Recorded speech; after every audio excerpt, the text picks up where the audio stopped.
Começa agora o Agenda 21 nas eleições 2012, uma série de entrevistas com os candidatos à Prefeitura de Piracicaba. Nosso objetivo é apresentar a você, cidadão piracicabano, as propostas de governo de cada candidato a partir dos grandes temas contemplados na Agenda 21 do município.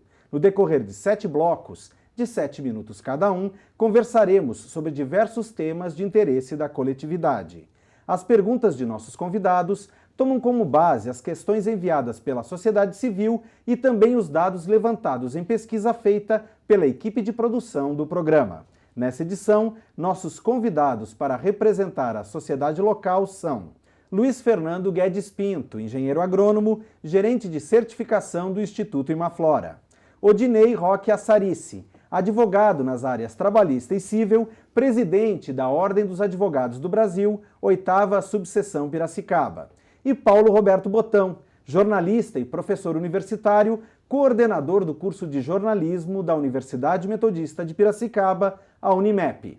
Nosso entrevistado de hoje é Roberto Felício, professor, ex-deputado estadual, candidato pelo Partido dos Trabalhadores, o PT.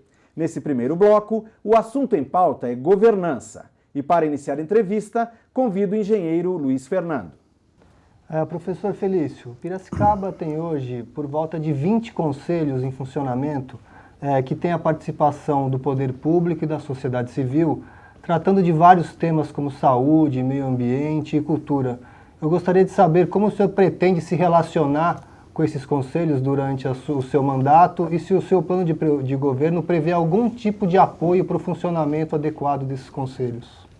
Bom, antes de mais nada, eu gostaria de cumprimentar todos os nossos telespectadores, gostaria de cumprimentar o Fabiano, a Sarice, representante aqui da OAB, e o Botão.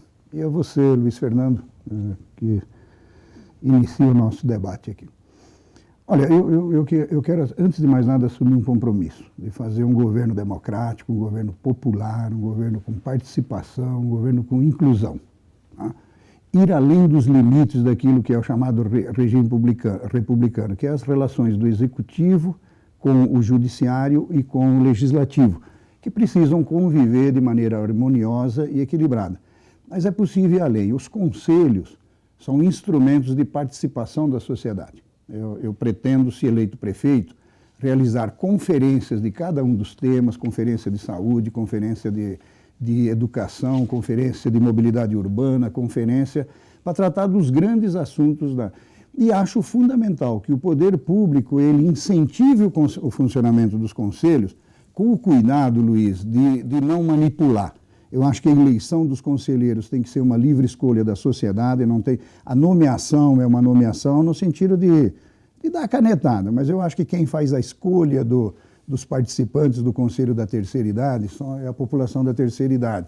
Conselho de Educação, o povo da educação e assim por diante. Então, o incentivo e o estímulo do executivo não é no sentido da manipulação. Acho que os conselhos têm que ter plena autonomia de funcionamento e as sugestões que advêm do conselho precisam ser respeitadas por todas as instâncias, pelo legislativo, e com certeza será digamos, respeitada pelo Executivo. Eu quero ser um parceiro do funcionamento dos conselhos, volto a dizer, sem interferir, sem o uso indevido e autoritário da autoridade constituída. Professor Felício, a palavra transparência tem se tornado cada vez mais presente na cultura política do povo brasileiro, o que mostra um amadurecimento das pessoas e da sociedade em relação a esse tema. Eu gostaria de saber se numa gestão como prefeito, que instrumentos de transparência o senhor pretende adotar e se o senhor acha que é possível, de fato, dar total transparência dos gestos do poder público. Eu acho possível, acho necessário e assumo também o compromisso de que vamos fazê-lo. Você tem os instrumentos já definidos constitucionalmente, né?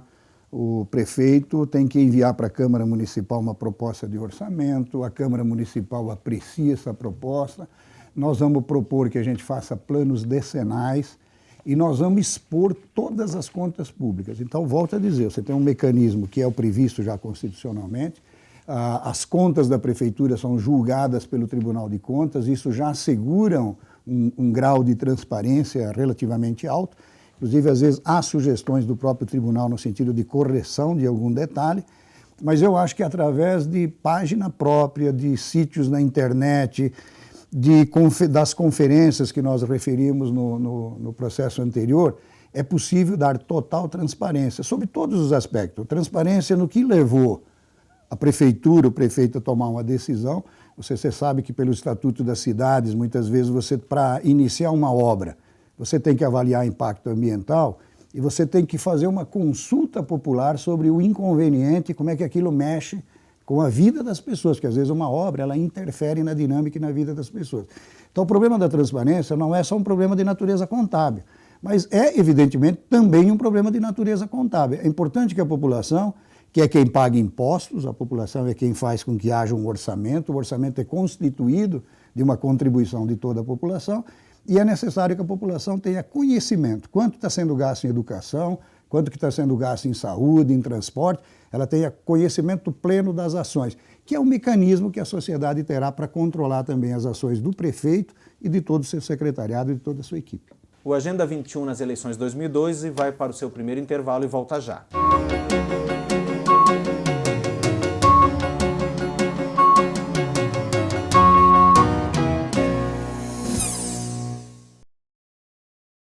E aí, tá pronta? Tô. Ai, pai, tô com medo. Confia no papai, filhinha. Eu nunca vou te deixar cair. Segura, pai. Segura.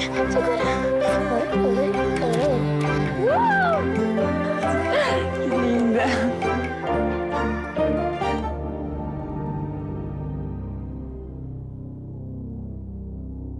Fundação Abrinq, abrindo para as crianças o coração do Brasil. Requebra bumbum, nome, ai, requebra bumbum, nome, ai, requebra bum, e nome, ai, requebra bumbum, nome, ai, requebra bum. Dessa vez eu quero ver você mexer, quero ver. Requebra bumbum, nome, requebra bumbum, nome, ai, requebra bum, e nome, ai, requebra bumbum, nome, requebra bumbum. Constituição Federal, artigo 5º, todos são iguais perante a lei, sem distinção de qualquer natureza, garantindo-se aos brasileiros e aos estrangeiros residentes no país a inviolabilidade do direito à vida, à liberdade, à igualdade, à segurança e à propriedade.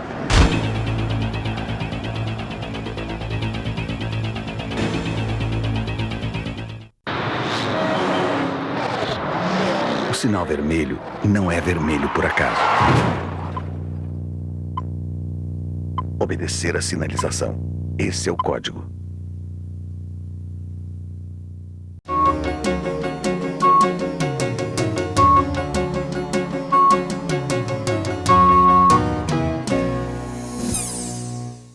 O Agenda 21 nas eleições 2012 está de volta e nesse segundo bloco o tema em debate é acessibilidade e mobilidade urbana. Com a palavra, Dr. Odinei Assarice, da OAB.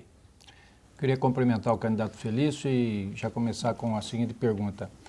Felício, com o aquecimento da economia brasileira e reforçada aqui em Piracicaba pela ampliação do parque industrial, uma das áreas mais afetadas é exatamente a mobilidade. Nós temos aqui em Piracicaba um número de 1 veículo para cada 2 habitantes. Quais as alternativas que o senhor apresentaria no seu plano de governo para controlar esse aumento? Olha, veja, Sarissa, eu acho que não existe uma medida isoladamente que possa resolver um problema dessa natureza, né? Nós temos uma frota crescente de automóveis, como você disse, são mais de 270 mil automóveis hoje circulando pela cidade. Há necessidade, evidentemente, de continuar modernizando a infraestrutura de circulação de automóveis. Esse é um tema hoje debatido no mundo todo. A presidenta Dilma lançou recentemente, aliás, um pacote dentro do programa de aceleração do crescimento da chamada mobilidade urbana e, para nossa sorte, contemplando Piracicaba. Piracicaba está dentro do critério, por ser uma cidade de mais de 200 mil, na verdade nós estamos chegando perto dos 400 mil habitantes, e ela está contemplada e nós poderemos ter verbas aqui do governo federal. Então, primeiro, abrir novas avenidas, eu acho que nós temos que ir melhorando essa infraestrutura. Acho necessário, há 30 anos, Assarice, que se discute aqui a questão do anel viário. Hoje nós temos alguns pedacinhos de anel viário, mas nós não temos de fato um anel viário que circunde toda a cidade, porque com isso nós deslocaríamos o tráfego dos veículos mais pesados, mas isso se tornaria uma opção também para quem usa o automóvel. Dependendo do lugar em que eu me encontro na cidade, se eu vou para o lado oposto, eu posso usar o anel viário ao invés de atravessar o centro da cidade, passar pelo centro da cidade. Hoje já há um congestionamento, já tem horário de pico no trânsito em Piracicaba. Agora, isso é uma medida, o anel viário é uma medida importante, mas nós temos que combinar isso com estímulo ao uso do transporte coletivo, melhorando, aumentando a frota de automóveis, de ônibus, fazendo corredores exclusivos para a circulação de ônibus, porque isso faz com que você aumente a velocidade média do ônibus, e isso se torna um estímulo para que o cidadão, a cidadã possa usar o ônibus, tem que ser incentivado. De nós termos as ciclovias, não ciclofaixas, nós temos de fato ciclovias, que é um lugar adequado para se andar de bicicleta com proteção, para que o cidadão, a cidadã, também se sinta seguro para utilizar aquela via. Essa medida ela é importante porque ela criaria um facilitador para a mobilidade das pessoas nos grandes centros, isso é uma necessidade, mas vamos nos lembrar também, Assarice, quanto menos veículo a gente usar que queime combustíveis fósseis, nós estaremos também contribuindo para a preservação do meio ambiente, que é uma coisa hoje muito moderna também. Aliás, é um grande desafio para a humanidade, é como ter crescimento econômico, geração de riqueza, produção de riqueza, mas ao mesmo tempo preservarmos as condições de habitabilidade do próprio planeta, garantindo um futuro bom para as futuras gerações. Professor Felício, eu queria aprofundar com o senhor um pouco essa discussão sobre a possibilidade do uso da bicicleta no transporte em Piracicaba. Então, gostaria que o senhor tratasse um pouco mais até que ponto o seu plano de governo trata de um plano diretor cicloviário, da possibilidade das ciclofaixas e das ciclovias, né? Se existe alguma previsão de cronograma de implantação e que medidas o senhor pretende fazer para realmente estimular, incentivar as pessoas de Piracicaba a procurar usar a bicicleta como meio de transporte seguro e confortável. O uso da bicicleta pode ser um instrumento, um meio de transporte seguro, tanto para lazer, mas como necessidade também para deslocamentos de outra natureza, para eu poder acessar o meu local de trabalho, a escola e etc. Desde que eu ofereça segurança para o usuário, né? Cidades como Bogotá, que não tinha pouco tempo atrás, hoje tem uma malha cicloviária importante, cidades como Amsterdã, o Rio de Janeiro já tem, Rio de Janeiro, são 240 quilômetros já de ciclovias. É claro, nós temos alguns lugares, e algumas pessoas argumentam dizendo, mas em alguns lugares em Piracicaba não é possível fazer. Bom, é verdade, quando você tem ruas muito íngremes, você tem ladeiras ou subidas muito íngremes, ali fica difícil. Mas nós temos avenidas importantes na cidade, aliás, as principais avenidas da cidade ficam em fundo de vale. Ali é possível implantar o sistema cicloviário e é evidente que há que ter todo um debate. Acho que a educação, as escolas, elas podem ser instrumento para isso. Acho que a prefeitura pode e deve promover campanhas de utilização. As pessoas, às vezes, e mesmo incentivo para ir a pé. Às vezes a gente pega o carro para ir na farmácia a 5 quadras. Nós estamos com isso queimando combustível, nós estamos poluindo a atmosfera.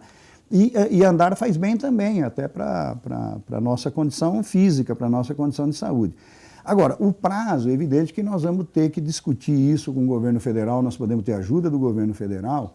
E eu quero lembrar também, Luiz Fernando, nós temos hoje um orçamento que cresceu muito nos últimos anos. Nós temos um orçamento da ordem de 1 bilhão e 100 milhões de reais, que permite, portanto, nós termos condições específicas, condições próprias da cidade de Piracicaba, mas é claro que nós vamos ter que buscar a parceria do governo estadual, do governo federal, porque o fato da presidenta Dilma ter lançado esse projeto de mobilidade urbana dentro do PAC, isso já tinha sido feito com as grandes cidades e agora isso está sendo feito com as cidades médias. Por que está sendo feito isso? Porque há um reconhecimento de que isso é um grande problema hoje para o desenvolvimento da economia, para o desenvolvimento social, para o desenvolvimento cultural e para o desenvolvimento político de uma nação. Então, ele se faz necessário, é preciso, digamos, fazer uma reinversão de valores. Eu diria que a gente deve perder certos juízos de valores para adquirir novos valores no lugar.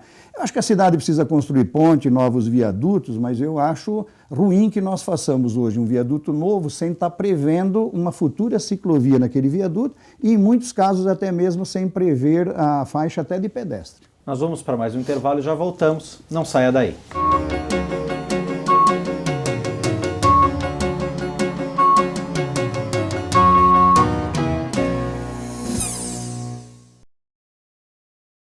Eu sou Maria Clara de Souza, sou Fábio Silva Lima, sou Orlando Barreto Pereira, eu sou Gilvana, eu sou Lourenço. Ajude a família Brasil a crescer. Para fazer o registro de nascimento, basta ir ao cartório mais próximo ou se informar sobre serviços itinerantes e mutirões. E com ele é possível tirar RG, CPF e carteira de trabalho. O registro de nascimento é grátis e é um direito que dá direitos. Governo Federal, Brasil, um país de todos. Tem 2 jeitos de conter as mudanças climáticas. O primeiro jeito, você se torna um cara popular, inicia uma carreira política meteórica, se candidata a cargos públicos, é eleito presidente, transforma o país numa superpotência. E aí, convence os outros países a parar de poluir o planeta. E o segundo jeito de conter as mudanças climáticas? Ué, use só lâmpadas fluorescentes. Salvar o planeta é agora ou agora.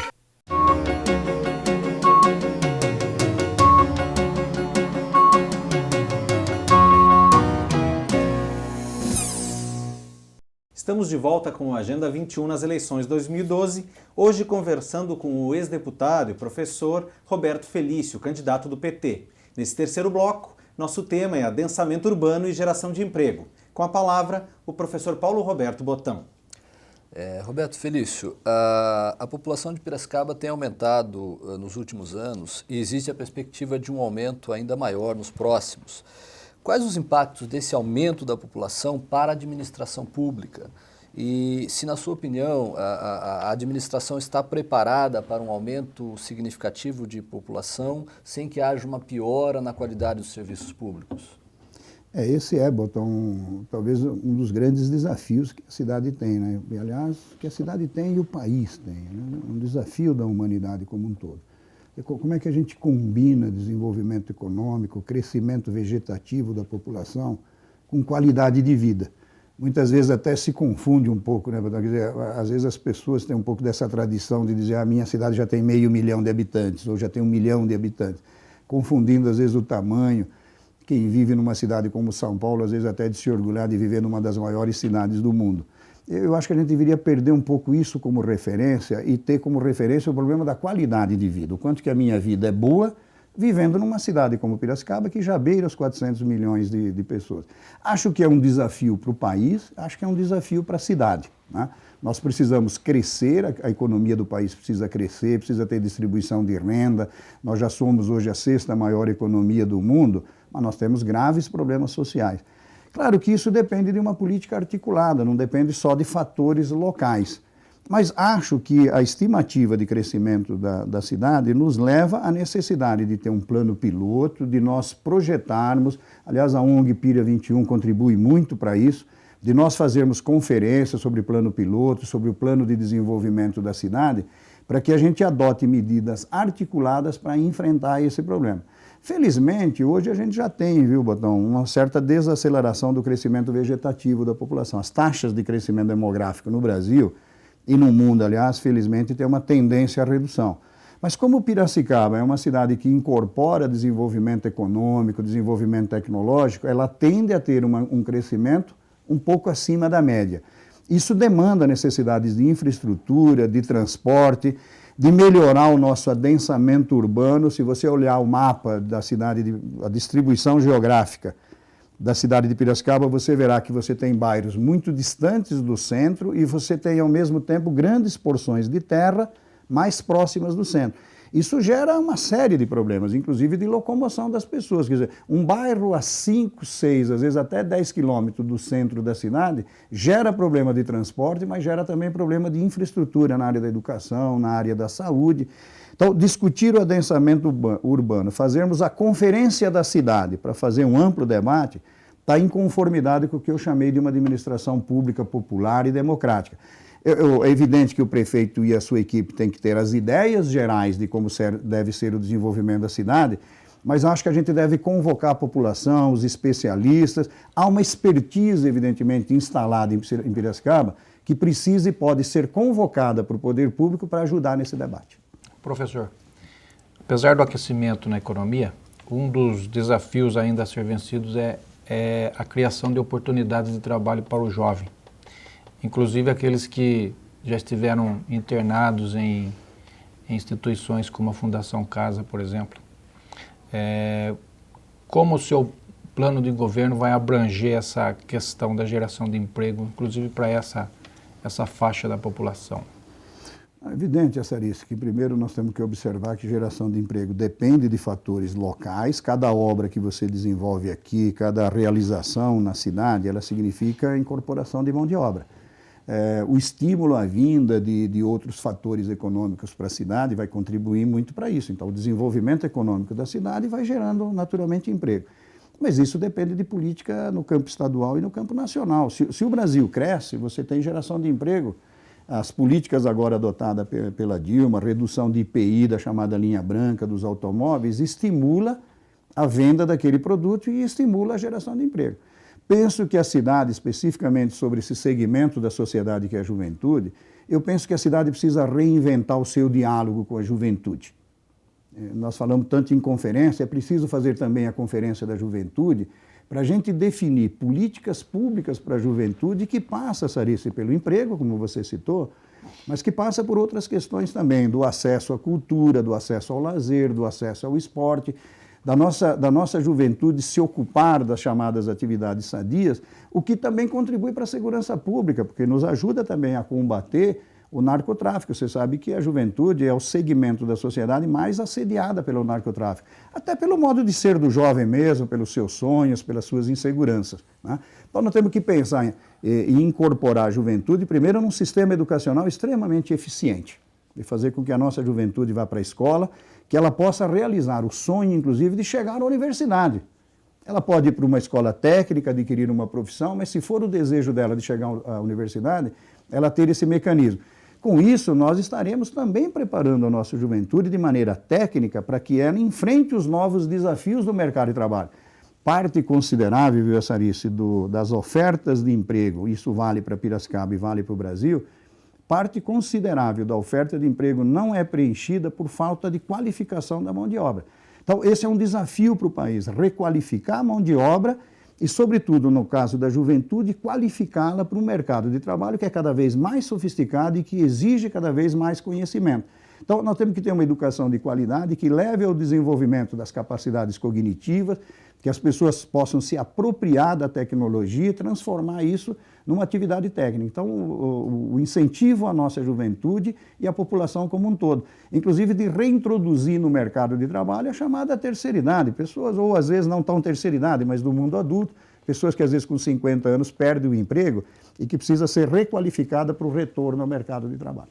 Professor Felício, Piracicaba tem passado por um processo de crescimento físico, né, de expansão urbana, principalmente pelo meio de criação de novos loteamentos. Ao mesmo tempo, como o senhor falou, a distribuição dessa malha urbana não é uniforme, existem vazios no meio de lugares com população e a cidade crescendo em algumas direções e em outras com alguns espaços que podem ser ocupados. Eu queria saber, na sua opinião, até que ponto essa expansão, esse crescimento físico da nossa cidade é desejável e se o senhor pretende implementar algumas ações para ocupações desses espaços vazios na cidade e esse crescimento desuniforme do nosso município. Não, veja, eu acho que a realização das conferências, Luiz, que nos permite discutir um novo plano, um novo projeto de desenvolvimento da cidade, um novo plano diretor, ela possibilitaria esse debate. Esse assunto não se resolve facilmente, porque você sabe que tem conflito de interesses, né? Assim como o cidadão mais pobre, às vezes, só pode adquirir uma casa que seja construída longe do centro, porque aquela terra é mais barata, nós sabemos que porções de terra são reservadas próximas do centro para a futura especulação imobiliária. E os interesses são extremamente conflitantes, não é fácil o poder público intervir isoladamente nisso, mas eu acredito que é possível repactuar isso.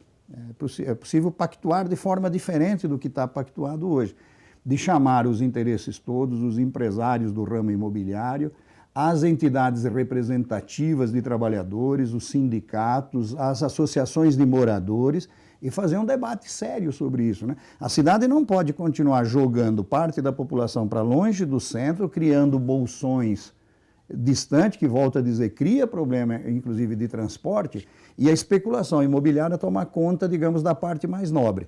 Veja, não se trata de entrar em conflito, nós não vamos brigar com imobiliária, com o pessoal que atua nesse setor, mas é possível o poder público ser um mediador importante desse desenvolvimento. Não se trata, portanto, Luiz, de conflitar com interesses. Há que se reconhecer que existem interesses contraditórios nesse processo, mas acho que o poder público tem que exatamente ser o responsável para a defesa de interesses de cada setor, de ser um facilitador do debate e, portanto, governarmos de maneira democrática, visando o interesse da coletividade como um todo. O Agenda 21 nas eleições 2012 vai para mais um breve intervalo e volta já.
O Agenda 21 nas eleições 2012 está de volta para o seu quarto bloco. Hoje conversamos com Roberto Felício, do PT, candidato à Prefeitura de Piracicaba. Nesse bloco, nosso tema é saúde. E para a primeira pergunta, eu convido o doutor Eudinei Ossarice, da OAB Piracicaba. Professor Felício, a rede municipal de saúde é uma das maiores necessidades da população e provavelmente a mais criticada por suas deficiências hoje. Mas, além disso, o orçamento é a maior fatia dentro do orçamento municipal. Como o seu programa de governo prevê ampliar essa rede de atuação e melhorar o serviço oferecido? Você tem razão numa coisa, Sarice, nas andanças agora no processo da campanha, todo o processo que a gente fez de discussão do nosso plano de governo, das nossas propostas, nós constatamos que a saúde é o setor sobre o qual recai o maior número de queixas. Há uma reclamação generalizada da população. Mesmo parte da população diz que, inclusive, acha que o prefeito fez uma boa administração, mas em algumas áreas ele reclama. Saúde é uma área bastante criticada. É um assunto complexo, é um assunto que, pelo Sistema Único de Saúde, exige uma intervenção do governo federal, do governo estadual e do governo municipal. O governo federal tem feito a sua parte, as ambulâncias de SAMU aqui, que é atendimento de situações de emergência na rua, é uma doação, é um projeto do governo federal. As UPAs, as unidades de pronto atendimento, também são projeto do Ministério da Educação, da Saúde. Aliás, recentemente a nossa imprensa aqui estampou a fotografia do próprio prefeito Bajas Negri com o ministro Padilha da Saúde para discutir o desenvolvimento e o funcionamento do hospital regional. Então, esse é um grande desafio que exige um esforço local. Acho que nós temos um problema aqui, nem tanto a Sarice, de falta de unidades. Acho que nós precisamos construir algumas unidades e para isso nós podemos ter ajuda do governo federal, eu volto a dizer a chamada UPA, ou as UPAs, né, as unidades de pronto atendimento, construí-las em bairros onde você percebe, onde o diagnóstico mostra que ali tem uma ausência, mas a principal queixa não se refere a isso. Nós estamos com um problema muito importante sobre a ausência de profissionais de saúde, de médicos, de enfermeiros. As pessoas ficam 4 horas no pronto-socorro, não é porque o pronto-socorro não está ali. Se a pessoa está no pronto-socorro é porque o pronto-socorro existe. Mas se não tem médico suficiente, se você tem 70 pessoas para ser atendido e você não tem todas as especialidades, você começa a acumular. Então tem pessoas que ficam 7 horas, tem pessoas que reclamam que muitas vezes o médico pede o exame e demora 6 meses para marcar. Nós precisamos de um projeto de incentivo para a permanência dos médicos na cidade. Tem médico nosso trabalhando em cidades vizinhas. Precisa ter um plano de carreira para os profissionais de saúde, melhorar a remuneração desses médicos e aí, evidentemente, fazer com que eles trabalhem o tempo que foi o tempo combinado e dê um atendimento adequado para a nossa população. Então, aumentar o número de médicos e melhorar a forma de tratamento dos profissionais de saúde é o nosso objetivo, é o que consta no nosso plano de governo. O Roberto Felício, e em relação ao programa Saúde da Família, que acaba contribuindo e retirando, inclusive, pessoas das unidades de pronto atendimento, que perspectivas o senhor vê em relação a esse programa na cidade de Piracicaba? Eu acho um programa fantástico. Acho que o PSF digamos assim, um programa bem sucedido na área da saúde, não só em Piracicaba, como em outras cidades do Brasil. Como você, na própria pergunta, já orientou, Botão, uma pessoa que, eventualmente, ela tendo o acompanhamento de um agente de saúde, muitas vezes ela não precisa chegar até a fila, aumentando o tamanho da fila, na unidade de pronto atendimento, ou no pronto-socorro, enfim. Então, é necessário a gente qualificar melhor os agentes de saúde, expandir. Hoje, o atendimento do Programa de Saúde da Família incorpora uma parte muito pequena da população. É necessário expandi-la para todo o conjunto da sociedade piracicabana, e isso está demonstrado que quanto mais você investe no Programa de Saúde da Família, mais você economiza no atendimento final. Então, é um compromisso nosso também. Nós tivemos conflitos aqui na cidade, eu me lembro ainda como deputado, eu fui convidado por pessoas que se manifestaram na Câmara Municipal, teve um grande movimento de agentes de saúde que inclusive estavam sendo demitidos e substituídos. Eu quero aproveitar para dizer que acho que tem que ser um compromisso também do poder público. Toda a contratação de profissionais para trabalhar no poder público tem que ser através de concurso, porque isso democratiza o processo e qualifica também o melhor atendimento da nossa população. Professor Felício, eu queria que o senhor tratasse um pouco a respeito das políticas de prevenção, como uma estratégia também de diminuir a pressão sobre os serviços de saúde. E até que ponto o seu plano de governo trata de mecanismos de prevenção, de melhoria da qualidade de vida e da saúde da população, a respeito também de prevenção de doenças sexualmente transmissíveis, dependência química e outras coisas que podem ser prevenidas para diminuir a pressão sobre os serviços de saúde. A questão da prevenção, ela envolve um conjunto de medidas e muitas delas na área da saúde, então programas de vacinação, programas de atendimento, PSF que a gente tratava anteriormente, mas ela embute também a necessidade de outras políticas auxiliares. Por exemplo, o problema do meio ambiente, o problema do tratamento de esgoto. Acho que a cidade ainda não cumpriu a sua tarefa com relação ao tratamento de esgoto. A gente vai para bairros e tem esgoto correndo a céu aberto. Evidentemente que isso é um foco de doença que precisa ser combatido. Então, melhorar estas condições vai favorecer também a prevenção do surgimento de novas doenças na cidade. Nós vamos para mais um intervalo e voltamos já.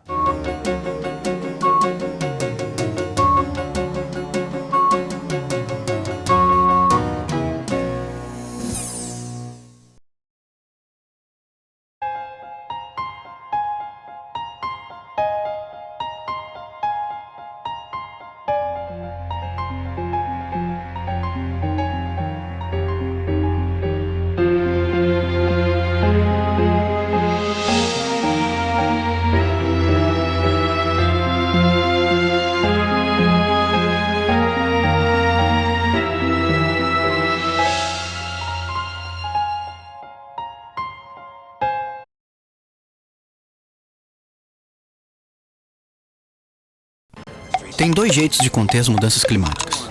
O primeiro jeito, você se torna um cara popular, inicia uma carreira política meteórica, se candidata a cargos públicos, é eleito presidente, transforma o país numa superpotência. E aí, convence os outros países a parar de poluir o planeta. E o segundo jeito de conter as mudanças climáticas? Ué, use só lâmpadas fluorescentes. Salvar o planeta é agora ou agora.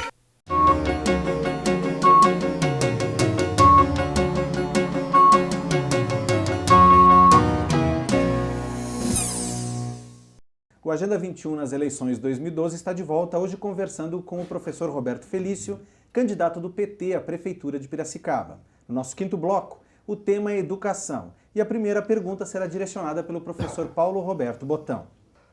Candidato, um dos principais desafios para uma escola de qualidade em qualquer nível é a formação e a disposição do professor, né?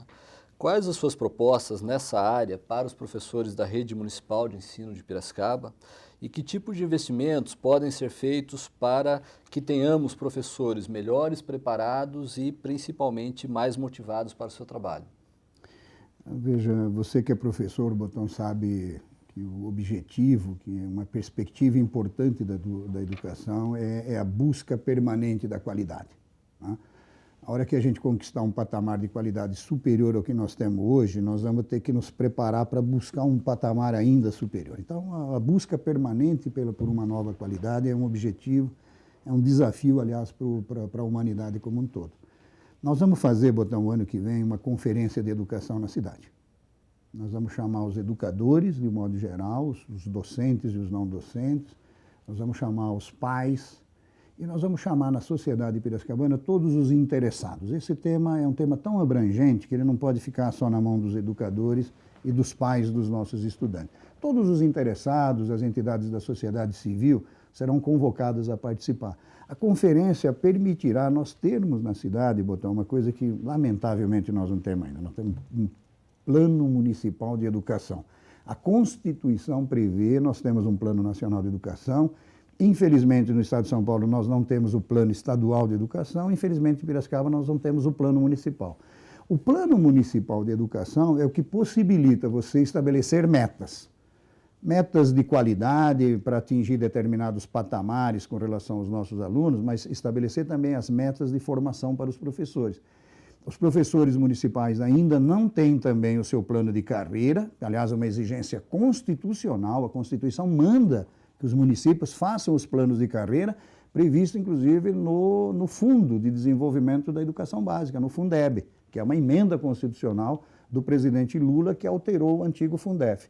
E ali nós vamos tratar disso, quer dizer, como é que nós podemos ter um plano de formação para os professores, ter um plano de carreira que seja estimulante. Plano de carreira, você sabe bem, Paulo, você é do métier, significa saber em que patamar você começa, qual é o teu piso salarial, onde é que você pode chegar na evolução da carreira e como você pode chegar. Aperfeiçoando, fazendo mestrado, fazendo doutorado, fazendo cursos de especialização. Nós temos que ter o horário pedagógico dentro das escolas para o trabalho pedagógico coletivo, mas também para o trabalho pedagógico individual.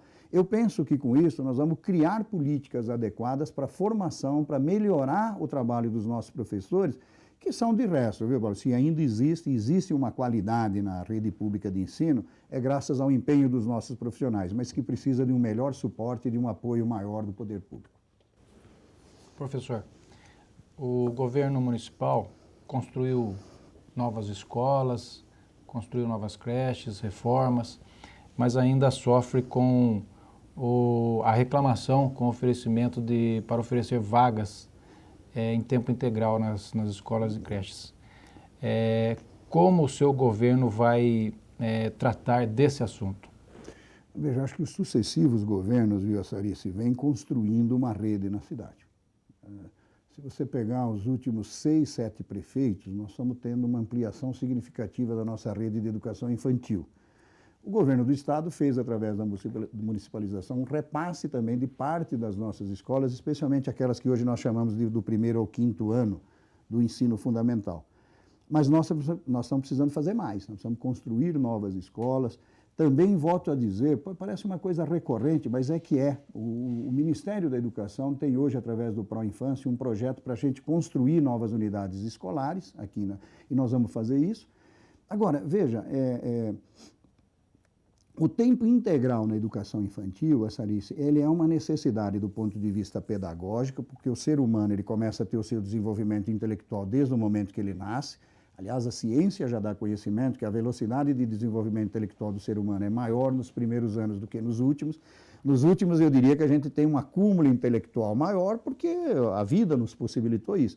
Mas a velocidade de desenvolvimento intelectual é maior nas crianças, até pela curiosidade, pelo jeito mesmo de ser das crianças. Mas ele se apresenta também como uma necessidade de natureza social. As mães, os pais estão trabalhando fora, o ingresso das mulheres no mercado de trabalho, o que é uma coisa muito boa, mas colocou a necessidade de uma reorganização do núcleo familiar. Então, o tempo integral da educação infantil é uma necessidade, sobretudo para quem trabalha fora, mas ainda que isso não fosse verdade, Sarice, ainda que as mulheres ou os homens, eventualmente, às vezes numa família, a mulher trabalha fora e o homem não, mas mesmo assim o tempo integral é necessário porque nós temos que aproveitar esse potencial de desenvolvimento intelectual. Então, a educação infantil é um momento pedagógico também, para a gente preparar essas crianças para o ingresso no ensino fundamental, para que ali elas tenham um bom desenvolvimento, possam chegar no ensino médio e possam, inclusive, encarar com tranquilidade e com naturalidade o desafio de ir para o ensino superior. Aliás, esse é um sonho do jovem como um todo, não pode mais ser apenas o sonho e o desejo de determinadas classes sociais. Eu acho que a criação de novas universidades, o ProUni, possibilitou que a juventude possa sonhar em um dia chegar na universidade. Os que quiserem parar no ensino técnico, que tem ensino pelo menos até 18 anos, a juventude tem que estar na escola, tem que estar na educação, tem que estar adquirindo uma profissão. E aqueles que eventualmente puderem e quiserem ir em frente, realizar o sonho de chegar no ensino superior. Então, eu diria que a educação infantil é uma base importante para o desenvolvimento da escolaridade nos anos seguintes. Nós vamos a mais um rápido intervalo e já voltamos.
O Agenda 21 nas eleições 2012 está de volta para o seu sexto bloco, onde o tema tratado é segurança. Para a primeira pergunta, eu convido o Dr. Odinei Assarice, da OAB.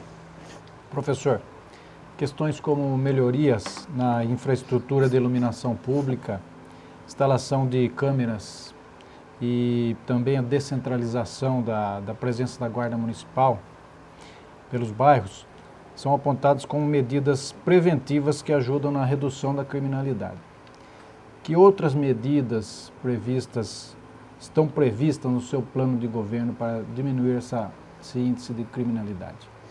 Em primeiro lugar, te dizer, Sarice, acho que o problema de segurança não é um problema de polícia.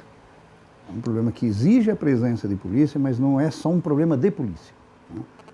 Eu acho que, no que se refere à política e à possibilidade do prefeito, eu acho que ampliar o efetivo da nossa Guarda Municipal, equipá-la melhor e ter uma política de distribuição desse contingente em todo o território da cidade, eu acho que é uma política acertada, nós precisamos fazer isso. Precisamos articular melhor com o governo do Estado, no caso, o principal responsável pela segurança nos estados são os governos estaduais, então vale lembrar para o nosso telespectador, a Polícia Militar e a Polícia Civil, elas são órgãos do governo do Estado, então o poder público tem que ter uma interlocução com o governo do Estado no sentido de melhorar a sua ação. E no caso nosso, veja, nós temos aqui já a presença da Polícia Federal, um fato que aconteceu ainda à época do governo do José Machado, quando foi instalado aqui o escritório da Polícia Federal, e também da gente dialogando com o governo federal, poder melhorar o efetivo da Polícia Federal e fazer com que a Polícia Federal também atue em determinados aspectos. Por exemplo, o combate ao narcotráfico, a entrada de drogas, etc. Acho que a contribuição do setor de inteligência da Polícia Federal, acho que é um fato importante. Mas eu dizia que não é só um problema da polícia, porque eu acho que tem que ter algumas também outras políticas. Você fez referência ao problema da iluminação urbana. Acho que tem que ter um problema de definição política. Eu discordo daquilo que aconteceu em São Paulo, de simplesmente atacar o problema do tráfico, batendo no traficante. Eu acho que para isso, no traficante não, no consumidor da droga, eu acho que a gente precisa ter uma clínica especializada. Acho que tem que ter, especializada no sentido de atendimento às pessoas com dependência química, no uso de drogas. A juventude é o setor, volto a dizer, mais assediado pelo narcotráfico, ter políticas adequadas de inclusão, de acesso, políticas públicas na área da saúde, na área do esporte, na área do lazer, articulado, evidentemente, com uma discussão na sociedade. Acho que a sociedade precisa discutir esse que é, evidentemente, um desafio importante. As pessoas têm percepção de segurança, muitas vezes o fato em si da insegurança não exista. Como é que a gente pode melhorar, então, a percepção de insegurança da nossa população, fazer com que ela se sinta mais tranquila e, com isso, ela pode, inclusive, colaborar mais com os próprios órgãos. No caso de repressão, quando há necessidade, com os órgãos de repressão, com a polícia agindo mesmo, sobretudo, sobre os marginais, sobre aqueles que, muitas vezes, na favela, no bairro mais pobre. Eu tenho andado, Sarice, pela periferia dessa cidade. Me sinto bastante à vontade. Não sofri em nenhum momento qualquer tipo de ameaça, qualquer razão de insegurança. Essa gente que vive nesses lugares são gente boa. O problema é que, às vezes, o narcotraficante, o bandido, ele se aloja nos bairros populares exatamente para ali também se sentir protegido pela própria população, inclusive pelas suas carências. Eu penso que também a gente precisa, nesse caso, eu quero dizer que 2013 vai ser o ano das grandes conferências na cidade, a gente fazer a Conferência da Segurança e discutir políticas públicas adequadas, de como melhorar o efetivo policial, mas como que isso se articula com outras políticas que também ajudam na problemática da segurança pública. Professor Felício, eu queria tratar um pouco mais a respeito da prevenção da criminalidade e da violência na cidade, a partir da dimensão da inclusão social, com uma maneira preventiva, né? Até que ponto uma sociedade mais justa, menos desigual, contribui para a maior segurança da nossa população. Então, eu queria que o senhor tratasse de maneira objetiva quais são as políticas do seu plano de governo de inclusão social que tenham como consequência uma melhor segurança, menor criminalidade e violência em Piracicaba. Nós temos um programa hoje fantástico no Brasil, de inclusão social, de distribuição de renda. Quando você aumenta o salário mais do que a inflação, você está melhorando o poder aquisitivo das pessoas. O Bolsa Família é um programa de inclusão social importante. O município não pode ser apenas um agente que cadastra pessoas que têm essas necessidades, mas nós estamos propondo que a gente crie também uma Secretaria Especial de Combate à Pobreza na nossa cidade.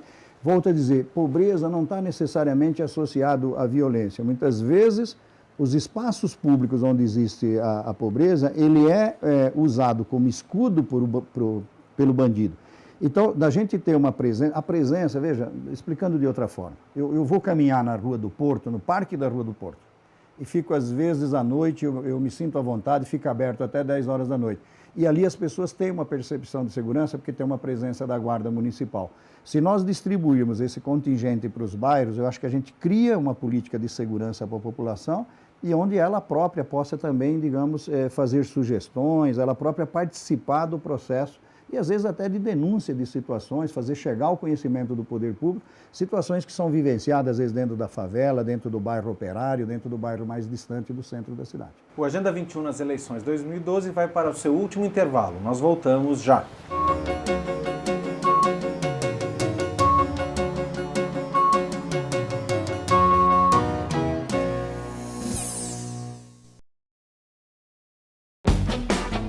Aqui eu pedo muito. Eu tô aprendendo a ler aqui na minha escola. Eu aprendi a fazer meu nome de letra cursiva. Primeiro o S, depois o A, depois aquilo assim. Educação. Esse é o nosso jeito de mudar o mundo.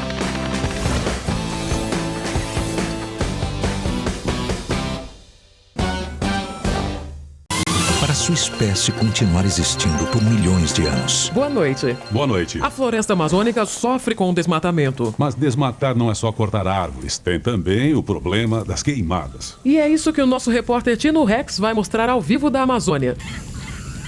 Obrigado, Estegossauro. A situação...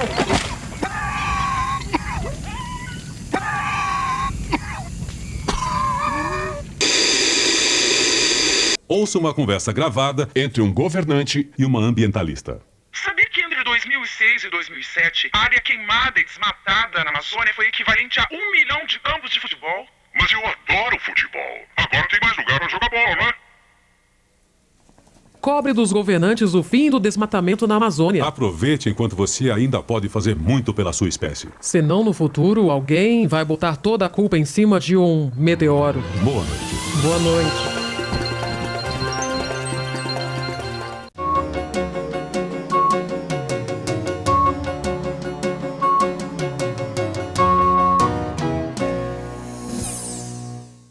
Estamos de volta para o último bloco dessa edição do Agenda 21 nas eleições 2012. Hoje, nós conversamos com o candidato Roberto Felício, do PT.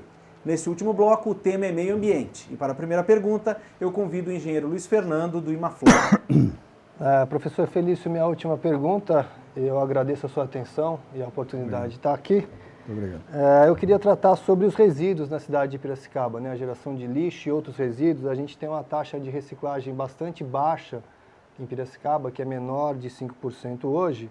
E eu gostaria de saber quais são as ações que o senhor planeja para aumentar a reciclagem de lixo em Piracicaba e qual seria o índice que a gente poderia imaginar chegar daqui a 4 anos. Evidentemente que a perspectiva tem que ser o 100%. Se é possível fazê-lo em 4 anos, acho difícil. Mas eu conversando um dia desses, viu, Luiz, com o pessoal que faz reciclagem, eu perguntei para eles o seguinte, se eles recebiam algum incentivo do poder público ou se a eventual renda deles, o ganho deles, era a partir do momento que eles têm o produto na mão e passar para frente esse produto. E eles disseram que não recebiam nenhum estímulo. E aí eu fiz um raciocínio, eu diria, bastante simples, né? Então, nós pagamos hoje para que caminhões levem lixo de Piracicaba, seja de um tipo ou de outro, mas parte dele, considerável parte dele, lixo reciclável, para que o caminhão leve até a cidade de Paulínia. Se eu usasse esses recursos que eu estou pagando o caminhão para incentivar a existência de mais cooperativas na cidade, isso ser um estímulo ao trabalho dos recicladores, eu economizaria recursos, mas eu geraria renda aqui, ao invés de gerar renda lá na cidade de Paulínia. Lá em Paulínia eles que se virem, eles têm os seus meios para resolver o seu tratamento de lixo. Aliás, é uma cidade bastante desenvolvida, tem lá vetores industriais importantes, é uma cidade das mais ricas do interior. Então, acho que a gente deveria estimular aqui. Infelizmente, nós ficamos sem um novo aterro sanitário na cidade, infelizmente, nós não demos conta do tratamento, inclusive, de esgoto, e, infelizmente, nós estamos tratando às pressas isso em fim de governo, através de um instrumento que não me parece o mais adequado. Eu acho que a gente deve estimular os recicladores aqui, acho que a gente tem que ter usinas de reprocessamento de lixo aqui e darmos um destino também ao lixo que não é reaproveitável através de um aterro sanitário aqui. Acho que isso fica mais barato, acho que é mais conveniente para a cidade e isso gera renda na própria cidade. Aliás, o lixo reciclável, evidentemente, é um fator de geração de renda para inúmeras famílias no Brasil hoje que precisa aqui em Piracicaba ser mais bem incrementado. Professor, minha última pergunta sobre o cartão postal da nossa cidade, o Rio Piracicaba.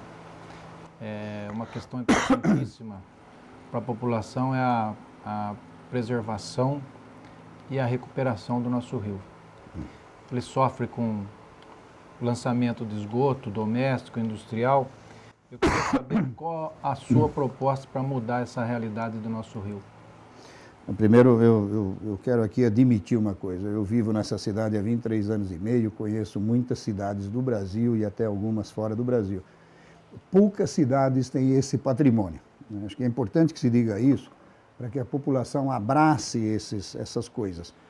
Começou ali um projeto na margem esquerda do Rio Piracicaba, que foi o projeto Beira Rio, que o prefeito Machado negociou com a Petrobras, dali vieram recursos, que foi, digamos, uma reurbanização da margem esquerda do rio. Machado fez a primeira etapa e o Vargas Negra, acertadamente, quero admitir, reconhecer isso, acertadamente deu continuidade, fez a segunda etapa e nós estamos conclusão na terceira. Ali do outro lado do rio e atravessando também através de uma passarela pêncil, que também foi feito pelo Machado, ali tem a marca do governo do Machado ali, você vai para o outro lado, você tem o Engenho Central, que também é um patrimônio cultural, histórico da cidade, fundamental. Agora, o rio que passa no meio dessas coisas fantásticas, que é o lado de cá e o lado de lá, é uma água hoje muito poluída. Volto a dizer, nós não demos conta, eu acho que nós temos que fazer mais usinas de tratamento, acho que a gente não deveria fazer isso pelo instrumento que está sendo feito.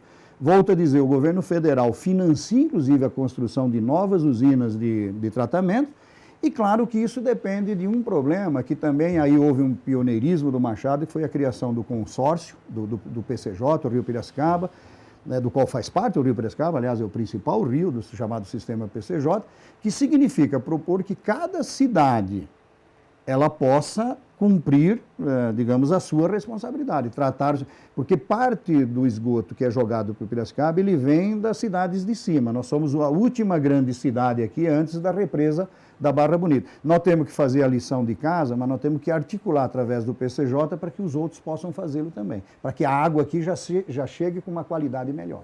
Eu agradeço desde já a presença do candidato Roberto Felício e gostaria de dar a oportunidade para o senhor fazer suas considerações finais. O senhor tem 30 segundos. Eu queria agradecer ao OAB, gostaria de agradecer a Pira 21, a TV USP, a Unimep, os apoiadores desses debates também, que é a CIP, a Imaflora. Eu quero declarar que assinei um documento de compromisso com a Imaflora sobre cidades sustentáveis. Agradecer a você, Fabiano, a participação do Assarice, do Luiz Fabiano e do Botão, que aqui me sabatinaram nesse momento. Quer dizer o seguinte, olha, eu gostaria de pedir o voto, né? Pode pedir o voto, né? Eu quero pedir o voto para você, eleitor. Eu quero te dizer que quero fazê-lo à base do que eu fiz aqui hoje, respondendo as perguntas. Eu espero ter sido convincente, mas eu quero te dizer para você que eu respondi as perguntas com toda a honestidade. Aquilo que eu falei aqui, respondendo ao Assarice, ao Luiz e ao Botão, é o que eu penso sobre a cidade, é o que eu penso fazer se eu for eleito prefeito. Eu quero pedir o teu voto de confiança. Então nós agradecemos mais uma vez ao nosso entrevistado, o professor Roberto Felício, aos nossos convidados, o engenheiro Luiz Fernando Guedes, do Instituto Imaflora, o doutor Odinei Assarice, da Ordem dos Advogados do Brasil, subseção Piracicaba, e o professor Paulo Roberto Botão, da Unimep. Agradecemos também a sua parceria e lembramos que essa série de programas estará à disposição também nas redes sociais das entidades promotoras. Essa é uma iniciativa coletiva da UCIP Pira 21, Piracicaba Construindo o Futuro, da TV USP, a rede de televisão educativa da Universidade de São Paulo, da subseção Piracicaba, da Ordem dos Advogados do Brasil, do Instituto Imaflora, da Associação Comercial e Industrial de Piracicaba, a CIP, e da Universidade Metodista de Piracicaba, a Unimep, através da TV Unimep e da Faculdade de Comunicação. Um grande abraço e mais uma vez muito obrigado pela sua companhia.